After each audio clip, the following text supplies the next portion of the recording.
Right, so this is the edit breakdown, showing you what my creative decisions were. So we start off scene 9, which is Ethel on the phone to her granddaughter, and she's trying to talk to her dad. So setting the scene of where she is, I thought I'd overlay it with, like the shots of like little trinkets and bits and bobs that she's got on the side. She's talking to the daughter. It's the wide shot, and then when her tone changes and she starts talking to her son because she needs his money. We go up into the more personal and close shot to really get take a look at all the emotion. And you slowly see her face drop, and then when she's rejected by her son, it hangs up, and then we cut back to the wide shot. And then we have a very long a one of Ethel and Vivian sitting in the car talking about. It sounds like a lot of ad libs, so this was just the my favorite version of the takes. This bit tripped me up quite a bit, where we have Ruth, Vivian, and Ethel running up to the front doors because there was only a couple of clips to choose from, and it was quite hard to get because there's a car passing on both. So you've got to line up the car, and then you've also got to try and line up Vivian, who takes her gun out faster than in the other shot. So that was quite a difficult thing to overcome. When they come in, you start to see Ethel starting to bottle it a little bit, and Vivian's really taking charge, and that's kind of the comedic value there, where Ethel's the just scared and timid one, and Vivian's kind of going all out now. So, and that take there where Vivian's just kind of dismissing what she's saying is you know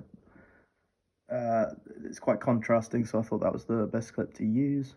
So this bit when Vivian shoots the gun, I thought that having just one shot zooming in, so I could have done a couple of cuts, but I thought it's more comedic if we just slowly zoom in on them, and it's fairly silent after the gunshot goes, and it just cuts to the crowd's reaction when Ethel was the only one who screamed, and they're all just staring. So I thought that was quite an awkward atmosphere to create for this comedy. Then there's also this sharp cut where Ethel realizes what the plan is, and then the beat of the soundtrack kicks in. So that was I wanted to get that timing. So now we're kind of just entering 3 different mini storyline, I suppose, all going on at the same time. So I thought I'd start with Vivian, as she's the most kind of I don't know, up for it kind of character at this point in the story, and then I'm cutting to Ethel with I don't know, the manager of the bingo night or whatever, and it's cutting to him, and then the third will go to Ruth, who's just on the lookout when the music dies down slower. It's like and then it ramps back up when you get back into like a Vivian scene, like here for example. It's with the gentleman in the orange t-shirt, and the music's kind of slowed down a little bit there. So I thought I'd go with this, little comedic bit where he misses the bag. Okay, and then here we have the reveal of the police officer arriving, and I tried to make that as slow as I could in terms of revealing he's not there from the panic button. So this shot here where Ruth is chasing him and then his hand gets trapped was real, so he actually hurt himself, but I think it's the best take. This one here, I put some background noise of Vivian and Ethel basically screaming, but then just quieted, made it a lot quieter.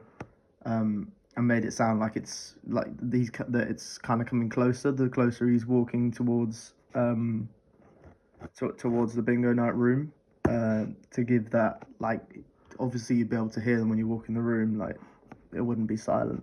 And then obviously had here, this was the end of the heist music. He comes out and it's subverting the expectations, and I thought stay on this wide shot for as long as possible because that's quite an awkwardly funny moment where Ruth just drives off. And then we're at the prison scene. We're 10 months later now. Obviously, that's basically beat for beat as the very first scene, which isn't in this, but it's a callback to scene 1. You have a couple long shots of from behind because it's like she's this intimidating character in prison now. So I thought we stick on that for a while. right at the end, I have the music cut out, and she says, "I figure out a way to stay." And then we cut to black, and on the black, we cut back into the music, and then that's the end of the film.